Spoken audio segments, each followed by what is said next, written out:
Čaute! Vítam vás pri tomto videu, kde bližšie nazrieme veciam, ktoré objavili americkí vedci. Počkať. Vedci. Intro!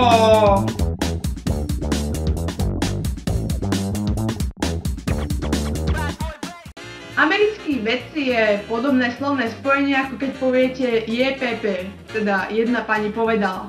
Až na to, že to funguje naopak. Keď poviete americkí vedci zistili, že bla bla, hneď vám na to každý skočí. Ale keď poviete jedna pani povedala, že je bla bla, hneď vás prestanú počúvať.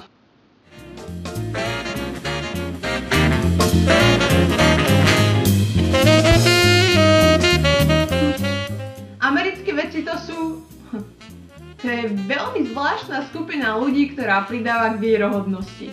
Je zaujímavé, že aj keď k absolútnej hovadine pridáme, že vynašli to americkí vedci, hneď nám všetci uveria. Janabela, vedela si o tom, že kapusta sa pohybuje približne takou istou rýchlosťou ako kalerát? To je hovadina. Americkí vedci zistili, že kapusta sa pohybuje približne takou istou rýchlosťou ako kalerát. To fakt? Kokso?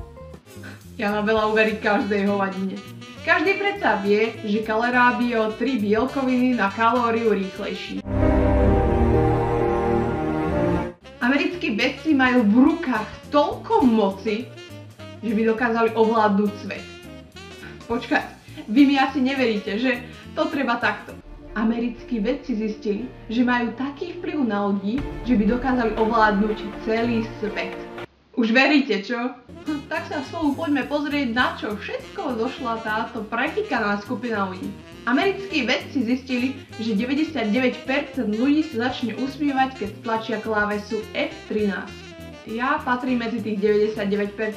Začala som sa usmievať. Naozaj to spraví také zaujímavé veci s vašou obrazovkou, keď to stlačíte. Tak to vyskúšajte. Parádička. Americkí vedci zistili, že frustrované škrečky viac žerú. Neviem, čo je na tom pravda. Škrečky sme síce chovali, ale nikdy som nejak neodhadla, či sú frustrované, alebo či sú len hladné. Americkí vedci zistili, že počujeme aj očami. No tak schválne.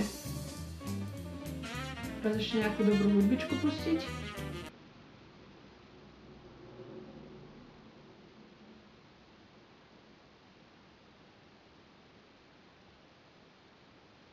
Asi to moc nefunguje.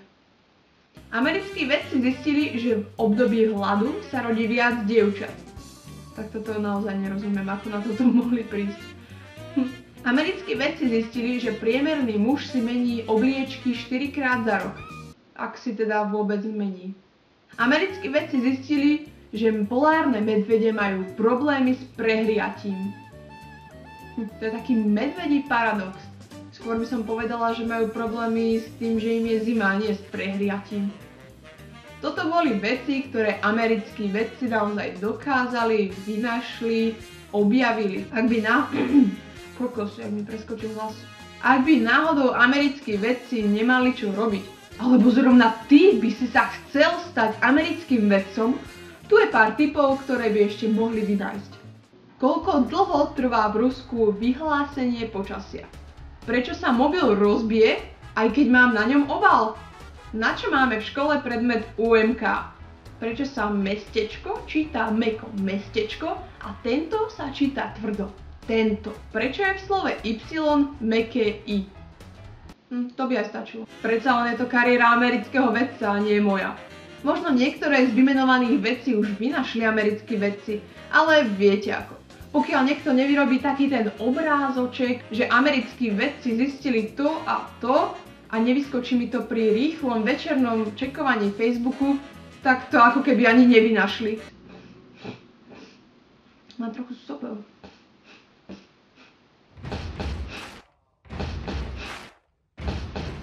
Ďakujem za pozrietie videa. Ak sa ti páčilo toto video, tak určite hoď like, poprípade mi napíš nejaký krásny komentár o tom, aké úžasné bolo toto video, alebo neviem, čo chceš vyjadriť v tom komentári. Ak si tu nový, tak určite mi hoď odber, aby si nezmeškal žiadne nové videjko odo mňa. A tiež nezabudni lajknúť moju facebookovú stránku, ktorá je tiež dole v popisku. A samozrejme budem vďačná za každé zdieľanie, ktoré bude zdieľané. Majte sa!